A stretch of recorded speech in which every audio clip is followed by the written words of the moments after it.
માતાજી ને સીતારામ. અમે જો બવલાને નવરાઈ નાખ્યો છે અને મસ્ત મજાનો તૈયાર કર્યો છે. ચાલો આપણે એને બતાવીએ. જોઈ તૈયાર છે જો. આય કર્તવ્ય કર્તવ્ય બોલ તો ને રમાડે રમાડ તો ભઈલાને. જો અમે બી રમાડીશ કર્તવ્ય ને જો કર્તવ્ય રમે છે જો જો તો આ બાજુ આય કર્તવ્ય આ એની મોટી દીદી આ મોટી દીદી એની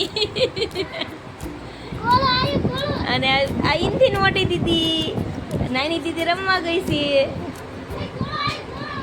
ગોળો લેતા આ એની ત્રીજી દીદી જો આ એની ત્રીજી દીદી આ નાની બધા કરે આ પહેલા લાવીશ. હા મારા લઈ દે. અમારી ચેનલમાં કર્તવ્યનો વિડીયો મૂક્યો છે સઠ્ઠીનો, તમે બધા એમાં જોજો અમારી યુટ્યુબ ચેનલ. સીતારામ ને જય માતાજી.